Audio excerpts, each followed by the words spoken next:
Hello student, welcome to my channel. आज जो है आपके इस वीडियो में electric field, electric lines of force, features of electric lines of force, intensity of electric field and intensity of electric field due to a point charge, इन सब के बारे में डिस्कस करेंगे। लास्ट वीडियो में आपने जो है फंडामेंटल चार्ज और कूलॉम्स लॉ के बारे में पढ़ा, तो अगर जिसने वो वीडियो नहीं देखा है तो मेरी प्लेलिस्ट में जाके उस वीडियो को आप देख सकते हैं, और जो आपकी क्वेरीज है वो आपको मेरे कमेंट सेक्शन में कर सकते हैं। तो सबसे पहले है electric field. What is electric field? तो इलेक्ट्रिक फील्ड क्या होता है, देखिए आपने इलेक्ट्रिक फोर्स के बारे में पढ़ा है। इलेक्ट्रिक फोर्स होता है जब जो चार्जेज हैं, चार्जेज के बीच में इंट्रैक्शन होता है, तो अट्रैक्शन और रिपल्सन होता है। अट्रैक्शन और रिपल्सन में जो है एक फोर्स लगता है, इसी को हम इलेक्ट्रिक फोर्स कहते हैं। और अब हम पढ़ेंगे इलेक्ट्रिक फील्ड, यानी कि इलेक्ट्रिक फील्ड का मतलब है जितने एरिया तक ये फोर्स लगता है, जो आपका अट्रैक्शन और रिपल्सन का फोर्स है, जितने एरिया तक लगता है उसी को हम इलेक्ट्रिक फील्ड कहेंगे। यानी कि टोटल एरिया, उसका जितना एरिया वो कवर करता है, जो अट्रैक्शन और रिपल्सन का फोर्स है, उसी को हम इलेक्ट्रिक फील्ड कहेंगे।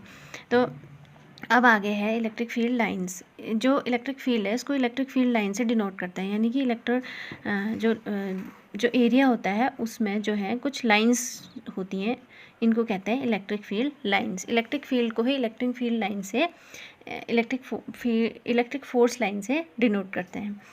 तो इसमें जो इलेक्ट्रिक फील्ड लाइंस हैं वो है क्या, यानी कि जो इस एरिया में जो एक खींचा गया जो कर्व है या कोई चार्ज है, वो क्या करता है, मूव करता है पूरे एरिया में।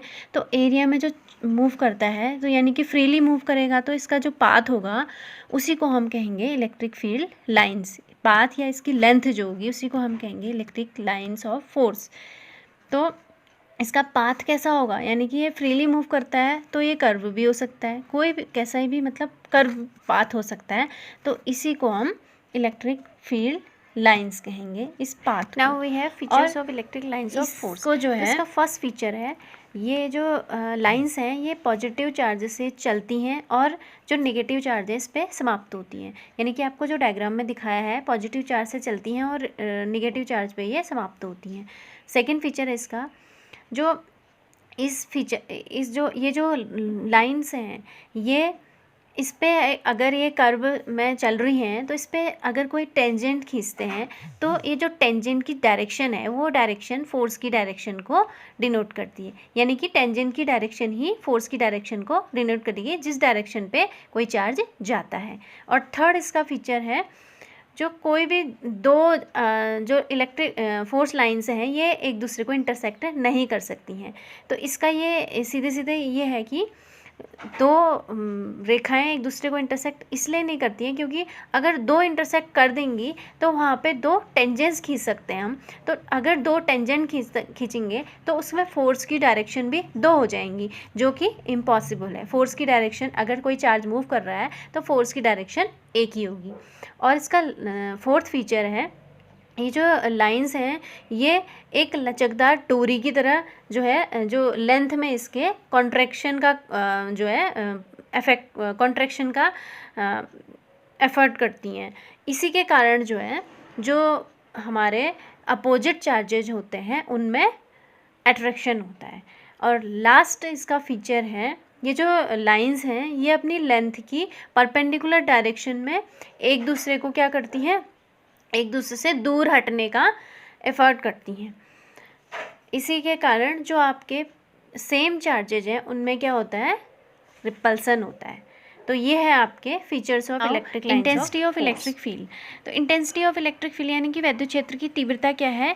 तो आपके पास एक इलेक्ट्रिक फील्ड है, तो इस पे आप एक क्या रखते हैं, बहुत छोटा सा एक पॉजिटिव टेस्ट चार्ज रखते हैं। पॉजिटिव टेस्ट चार्ज का मतलब ये है कि एक छोटा सा जो है टेस्ट चार्ज है, यानी कि इसमें जो इसका जो फील्ड है वो बहुत ही नेग्लिजिबल है, यानी कि इसके कारण जो फील्ड का एक्सपीरियंस है बिल्कुल नहीं होता है। यानी कि अगर हम किसी और दूसरे फील्ड में इसको रखें तो क्या होगा, दूसरे फील्ड में इसके जो फोर्स का है वो एक्सपीरियंस नहीं होगा।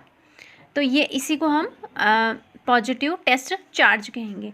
तो अगर किसी इलेक्ट्रिक फील्ड में आप पॉजिटिव टेस्ट चार्ज या नेगेटिव टेस्ट चार्ज कोई भी रखते हैं तो उसमें जो फोर्स लगता है और उस जो टेस्ट चार्ज है उस टेस्ट चार्ज का जो उसका जो चार्ज है उन दोनों के रेशियो को आप कहेंगे इलेक्ट्रिक फील्ड इंटेंसिटी। इसको जो है ई से डिनोट करेंगे, E equals to F upon q naught हो जाएगा। तो आपको पता है फोर्स एक वेक्टर क्वांटिटी है और जो चार्ज है वो एक स्केलर क्वांटिटी है। तो जो हमारा इंटेंसिटी ऑफ इलेक्ट्रिक फील्ड है वो भी वेक्टर क्वांटिटी होगी और इसकी डायरेक्शन क्या होगी, जो फोर्स की डायरेक्शन है। कब? व्हेन जब हम जो चार्ज है उसको हम पॉजिटिव लेंगे, अगर चार्ज को नेगेटिव लेंगे तो इसकी डायरेक्शन क्या होगी, फोर्स की डायरेक्शन के अपोजिट डायरेक्शन हो जाएगी। तो ये है आपका यूनिट निकाल सकते हैं। तो यूनिट हो जाएगा इसका, फोर्स की यूनिट होती है न्यूटन और जो आवेश है चार्ज है उसकी यूनिट होती है कूलाम, यानी कि न्यूटन पर कूलाम। तो ये आपका हो गया इंटेंसिटी ऑफ इलेक्ट्रिक फील्ड। अब intensity of electric field due to a point charge, यानी कि पॉइंट चार्ज से इसकी इंटेंसिटी क्या होगी वो निकालेंगे। यानी कि एक पॉइंट चार्ज अगर आपने किसी फील्ड पे रखा है तो उस पॉइंट पे इलेक्ट्रिक फील्ड इंटेंसिटी कितनी होगी, ये आपको कैलकुलेट करना है इससे। तो इसके लिए हमारे पास क्या है, एक चार्ज है Q और एक चार्ज है Q0। दोनों Q से Q0 की डिस्टेंस R है, यानी कि Q से R डिस्टेंस पर एक पॉइंट P है जहाँ पे हमने इंटेंसिटी जो है कैलकुलेट करनी है। तो इसको हम निकाल लेंगे। सबसे पहले हम इसमें कूलाम्स लॉ लगाते हैं। कूलाम्स लॉ लगाएंगे तो F इक्वल्स टू हो जाएगा 1/4πε0 के Q0 अपॉन R²। अब आपको पता है जो इलेक्ट्रिक फील्ड इंटेंसिटी होती है E equals to F upon q naught होती है। तो यहाँ से आप क्यू नॉट नीचे रख के क्यू नॉट से क्यू नॉट आपका कैंसिल हो जाएगा, तो आपका आ जाएगा 1/4πε0 के Q अपॉन R²। तो ये, और आपको पता है एयर और वैक्यूम के लिए K की वैल्यू 1 होती है। तो E equals to 1/4πε0 Q upon R² is the final आपका एक्सप्रेशन किसका, intensity of electric field due to a point charge. तो अगर आपके जो टेस्ट चार्ज है वहाँ पे जो है बहुत सारे क्या हैं, पॉइंट P पे बहुत सारे छोटे छोटे पॉइंट चार्जेज हैं, यानी कि Q1 Q2 Q3 कुछ कितने भी आपके पॉइंट चार्ज हैं, तो आप इसका जो इंटेंसिटी है वो कैसे निकालेंगे, उसको निकालने के लिए आप सभी के अलग अलग जो है इंटेंसिटीज़ निकालेंगे E1 E2 E3। देन आपको इसकी जो फाइनल इंटेंसिटी है वो निकलेगी इन सब के जो वेक्टर एडिशन के इक्वल होगी, वही इसकी फाइनल इंटेंसिटी होगी, यानी कि E equals to E1 + E2 + E3। ये आपका फाइनल एक्सप्रेशन होगा। कि आपको आज की वीडियो पसंद आई होगी। आपकी जो क्वेरीज हैं, क्वेश्चंस हैं, वो आप कमेंट सेक्शन में कमेंट कर सकते हैं। Thank you.